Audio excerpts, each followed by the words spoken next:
Good afternoon. Welcome back as we center up here. It's Saturday, December 2nd, 2023. We have a couple of birthdays and really only a couple of events, as we mentioned about several weeks ago, a few weeks ago, whenever, that as most of the racing seasons conclude, there's not a lot of events that have taken place on these days moving forward.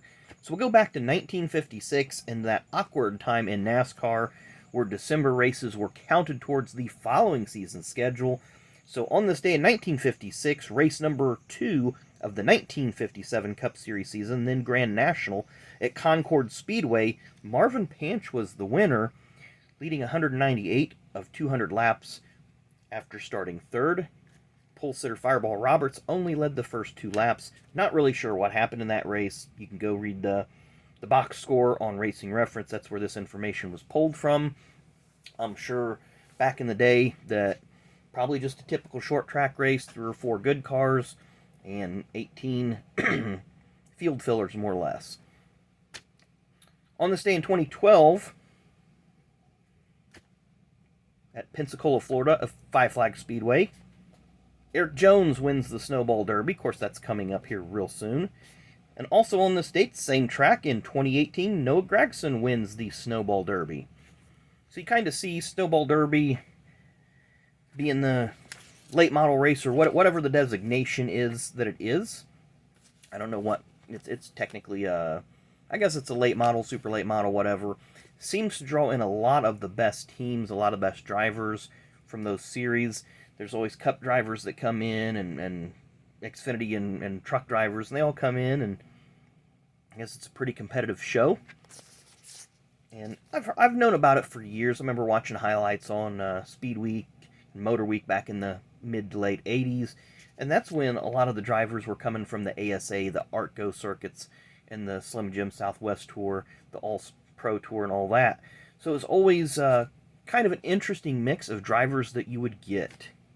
So anyway, we have 2 birthdays to celebrate today. So the first one's going to go back to 1982, and a driver that was part of the Roush development program in the early to mid 2000s.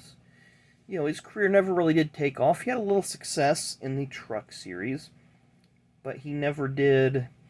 That never did materialize into really solid opportunities in Xfinity and or Cup.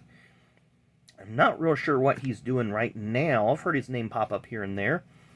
But again, born on this date in 1982, Mr. Erik Darnell. Now, to me, Erik was always a pretty steady driver. I was watching, of course, I've been watching racing for years, but during this period, this late 2000s to early 2010s, I was in the depth of working 2 full-time jobs, so most of these races and a lot of these drivers, I didn't get a chance to see very much of them. But just, watching the races that I did run, especially in trucks, Erik was always competitive.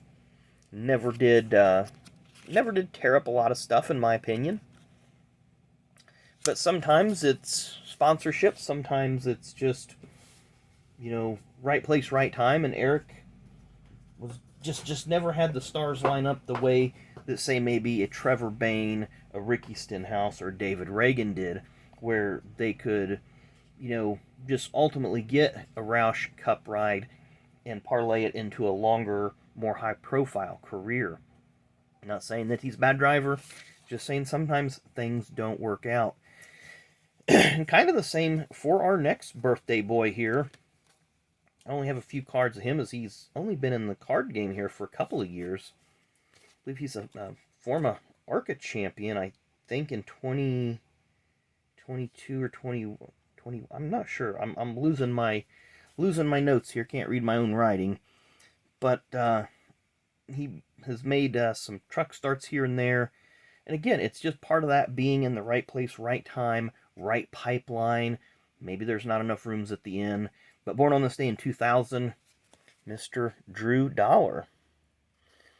Now, I do remember that he had some controversy in the ARCA series with Billy Venturini making some comments about him. And I do remember him starting some Xfinity or truck races and had some incidents with drivers. And again, it's not a situation of, is he a bad driver, is he a good driver? racing has become so commercial. It's how much money can you bring to the table, and how much can the next guy bring to the table. And if somebody else brings $25 more than you, then guess what? They're probably getting the ride.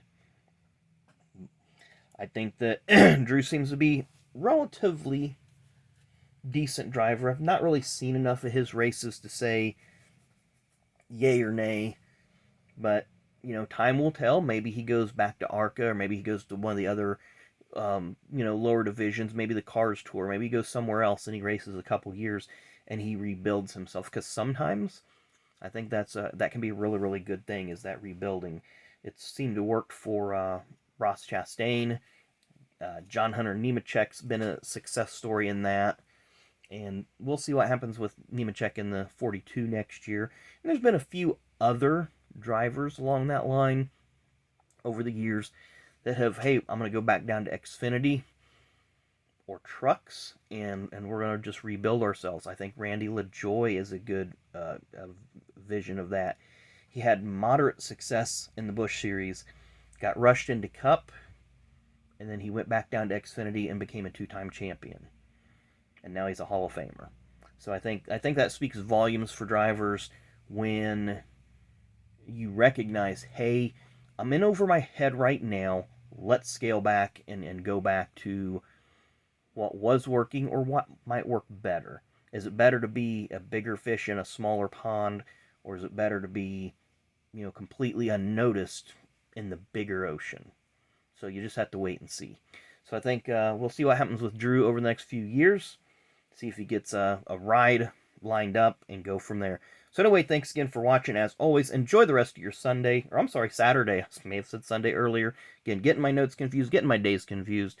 Been a pretty long and busy week. But anyway, we will see you tomorrow. Thanks for watching.